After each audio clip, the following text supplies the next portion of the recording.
Surgeon के रूप में पिछले 2014 से प्रैक्टिस कर रहा हूँ। मैंने अपने क्षेत्र में पहला ब्लड बैंक खोलने का काम किया। हम राजनीति में अगर पढ़े लिखे लोग होंगे तो वो राजनीति में पारदर्शिता और शुचिता की बात कर सकते हैं।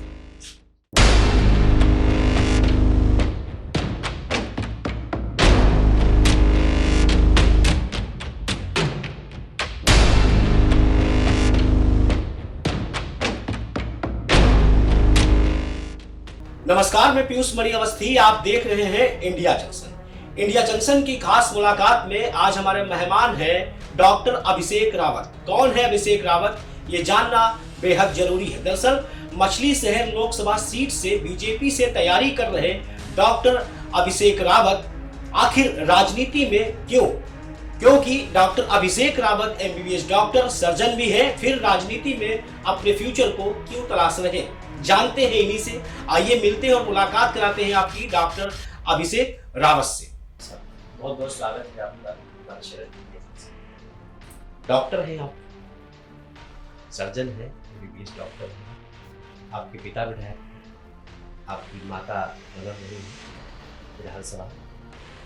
क्या आपको लग रहा है कि इस लोकसभा चुनाव में किस तरह की तैयारी आपकी है और आप लोकसभा चुनाव लड़ना चाहते हैं? आपने एक उम्मीद बनाई है, पार्टी आपको टिकट दी और आप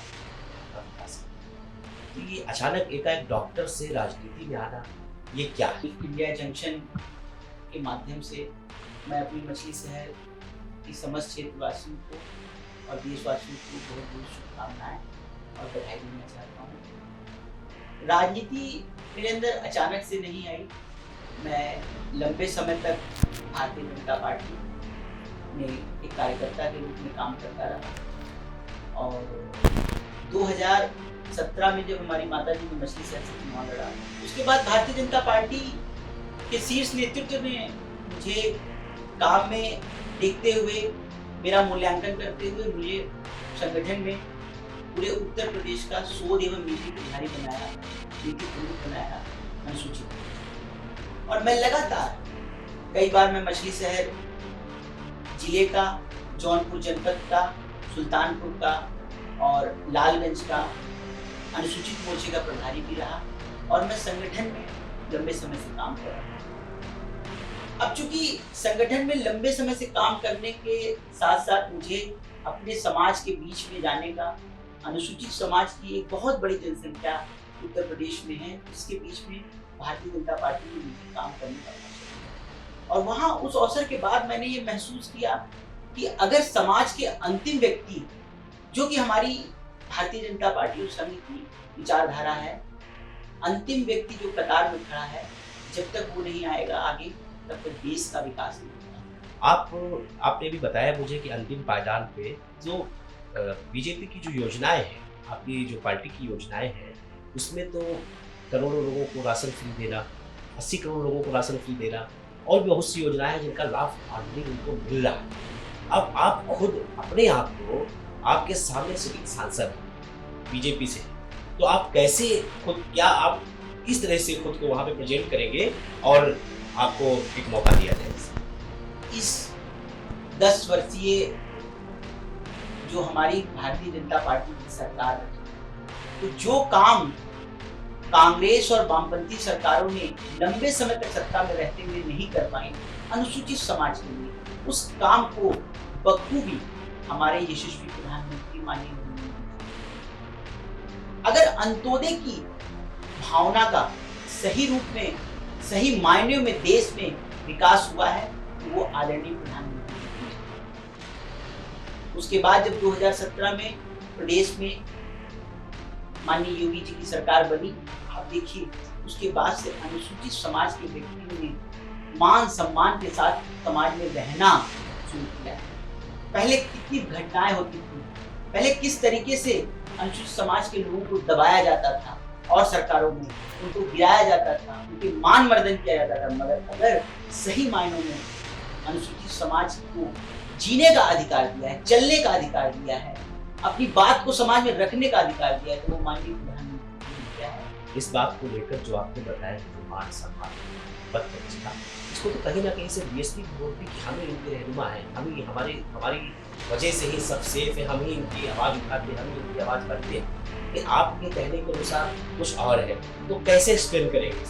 अच्छा, आप सोचिए, बड़ा विचारणीय प्रश्न है कि अगर उत्तर प्रदेश में 22.5% दलित रहता है, अनुसूचित समाज रहता है, और वो अगर मायावती के साथ होता, तो क्या जो सरकार 2007 में मायावती ने अकेली बनाई थी, वो 2022 में आते आते एक विधायक भी उनके पास नहीं रह गया? मुझे कुछ कहने की आवश्यकता नहीं, जवाब जनता ने दे दिया। एक दलित की बेटी कैसे दौलत की बेटी बन जाती है, इसका जवाब जनता ने दिया। मुझे कुछ कहने की आवश्यकता ही नहीं कि मेरा समाज जो है ना, वो काम करने वाला मेहनत का समाज है। आज से नहीं, सैकड़ों सालों से अनुसूचित समाज ने मेहनत करके अपनी रोटी कमाई और अपना पेट भराया। और कोरोना में जब लोग मर रहे थे, जब हमारे लोगों के पास व्यवस्थाएं नहीं थी, गांव के गांव लोग मर जाते अगर माननीय प्रधानमंत्री जी इस देश के 80 करोड़ लोगों को भोजन देने का काम नहीं करते और वैक्सीन देने का काम नहीं करते। पेशे से मैं चिकित्सक हूँ, मैं कोरोना की उन दोनों लहरों में एक फर्स्ट लाइन बैरियर की तरह मैंने काम किया है, मैंने देखा है। निश्चित रूप से मैं धन्यवाद देना चाहूंगा आपके चैनल के माध्यम से माननीय प्रधानमंत्री। अगर आपको बीजेपी इस बार मौका देती है, क्योंकि पुराना चुनाव अगर हम देखते हैं 2019 का, तो बहुत ही कम वोटों से बीजेपी की वहाँ पे जीत हुई है। अगर इस बार आपको मौका देते हैं, तो आप टिकट पाते हैं, जीत भी अगर आपकी होती है, तो आप मछली शहर लोकसभा के लिए क्या करेंगे? सबसे बड़ा मुद्दा है बेरोजगारी। आपके दिमाग में ऐसा क्या प्लान चल रहा है कि मछली शहर लोकसभा सीट में यदि आपको टिकट मिलता है और आपकी जीत होती है, तो मछली शहर लोकसभा सीट में उन नौजवानों के लिए आपके पास क्या प्लान है?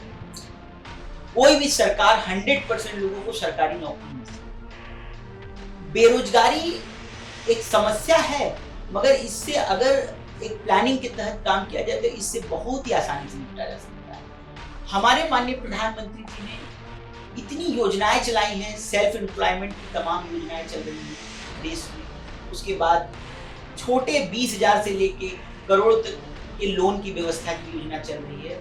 और दूसरी बड़ी बात है कि अगर मैं सांसद बनता हूं, तो मैं सरकार के बीच में और देश के औद्योगिक घरानों के बीच में एक ऐसे ब्रिज बनने का काम करूंगा जिससे एक बड़ा इन्वेस्टमेंट जो अभी तक मेरे क्षेत्र में नहीं हुआ, उसमें 10 लाख से लेके 1.5 करोड़ से 15 करोड़ तक का लोन भारत सरकार ओबीसी और एससी के उद्यमियों को दे रही है।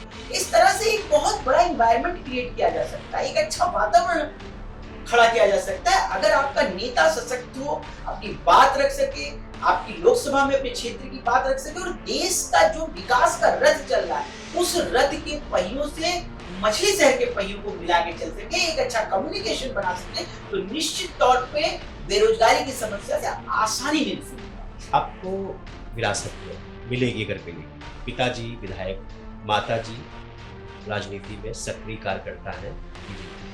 जब से बीजेपी में गए, जब से बीजेपी में भले ही 17 में टिकट मिला, चुनाव नहीं जीती, वो अलग बात विषय हो गया।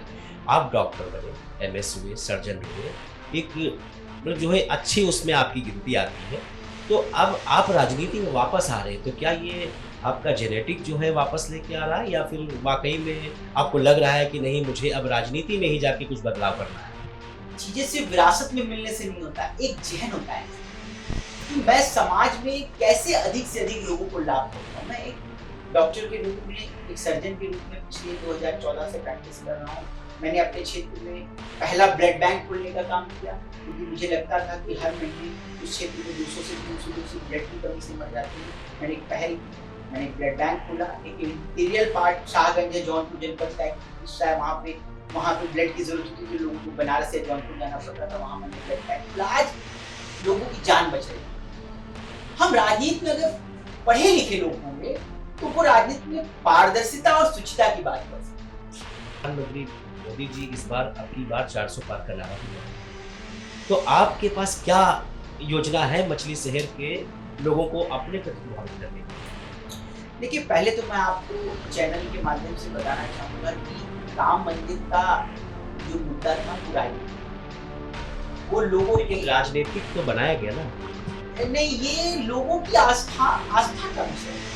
ये भगवान श्री राम लला जो टेंट में थे, अगर राजनीतिक मुद्दा ना होता तो राम मंदिर में सारे लीडर जाए, वो चाहे अखिलेश यादव होते, चाहे वो मायावती होती, चाहे वो राहुल गांधी होती, चाहे वो देश के कोई नेता हो, चाहे वो महाराष्ट्र की शिवसेना क्यों ना हो, लेकिन इस बार कोई नहीं पहुंचा। तो इसको राजनीतिक कैसे आप कह सकते हैं? नहीं, आप ये चीज सोचिए ना कि किसी को रोका थोड़ी ना गया था, वो पूर्ण रूप से आस्था का विषय था। भगवान राम हमारे हृदय में बसते हैं, भगवान राम हमारी आस्था है, भगवान राम हमारे चरित्र हैं, हमारा जीवन परिचय है, मर्यादा पुरुषोत्तम भगवान राम। तो उसको राजनीति से मत जोड़िए। और जहां तक आपने बात की कानून व्यवस्था की, 2017 के बाद उत्तर प्रदेश बदल। अभी हम लोगों ने कुछ दिन पहले एक अभियान चलाया था, गांव-गांव में अभियान चलाया, बदलता हुआ भारत। उस गांव में मैं आपको बताऊं कि मेरी कई जगह मेरा जाना हुआ, विकसित भारत संकल्प यात्रा निकाली गई थी। और उस विकसित भारत संकल्प यात्रा में हमारे जितने भी कर्मचारी हैं, जितने भी अधिकारी हैं, जितने भी हमारे लोग हैं जो व्यवस्था में काम करते हैं, उनको गांव में आके सबने चौपाल की और अंतिम व्यक्ति को चिन्हित करके उस तक लाभ और व्यवस्था पहुंचाने का काम किया। यही है बदलता हुआ भारत। विपक्ष देखिए, विपक्ष को कहीं ना कोई लीडरशिप है विपक्ष के पास, ना विपक्ष के पास कोई मुद्दे हैं।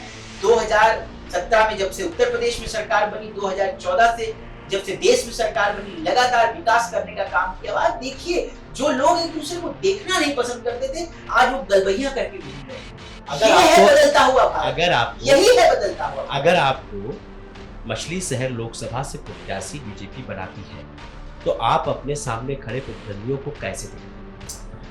अगर मछली शहर लोकसभा से भारतीय जनता पार्टी ने मुझे प्रत्याशी बनाया, पार्टी के एक आम जनता से हमारे नेता का जो वादा है, माननीय प्रधानमंत्री जी का, माननीय मुख्यमंत्री जी का जो एक आम जनता से वादा है कि वो उसके विकास की गारंटी ले रहे हैं, देश को बदलने की गारंटी ले रहे हैं, इस संकल्प को लेकर मैं भारतीय जनता पार्टी के प्रत्याशी के रूप में जन जन तक जाऊंगा और समाज के अंतिम व्यक्ति, अंतिम पायदान पे खड़े हुए अंतिम व्यक्ति तक पहुंचने का प्रयास करूंगा। उनको माननीय प्रधानमंत्री जी का नमस्कार बताऊंगा और उनको देश में चलाई जा रही उनकी सारी योजनाओं के बारे में बताऊंगा। और मैं उनसे करबद्ध निवेदन करूंगा कि भारतीय जनता पार्टी की विकास यात्रा के साथ चुने। 2024 में वोट देकर मछली शहर में मुझे सांसद के रूप में चुने और 2024 में मोदी जी ने नारा दिया है, अब बात 400 पार, उसको पूरा। मेरा मैसेज सिर्फ इतना सा है सारे लोगों के लिए, हमारे मछली शहर के सारे बड़े बुजुर्ग, माता बहनें, भाई, सबके लिए मैसेज है। मैं प्रयास कर रहा हूँ, भारतीय जनता पार्टी ने भी मुझे प्रत्याशी बनाती तो मैं आपके बीच में रहूंगा। और उसके पश्चात यदि कोई पार्टी से आता है जिसको पार्टी अपना सिंबल दे के भेजती है, आप सभी लोग एकजुट होकर, एक मत होकर माननीय मोदी जी के रथ को आगे बढ़ाने का काम कीजिएगा और मछली शहर के भारतीय जनता पार्टी को, प्रत्याशी को जिताने का काम कीजिएगा। तो ये थे हमारे साथ डॉक्टर अभिषेक रावत। आप सुन रहे थे जिस तरह से उन्होंने विकास की बातें की, वहाँ के नौजवानों की बात, शहर को यानी व्यापारिक शहर, व्यापारिक लोकसभा को कैसे और मजबूत करें, कैसे ब्रिज बनने का काम करें, ये भी बताया है आपको। मछली शहर से अगर लोकसभा प्रत्याशी अभिषेक को बनाया जाता है तो वाकई में मछली शहर की तस्वीर बदल सकती है। हम फिर हाजिर होंगे एक नई शख्सियत के साथ, तब तक देखते रहे इंडिया जंक्शन। खबरों से जुड़े रहने के लिए सब्सक्राइब करें हमारा चैनल इंडिया जंक्शन।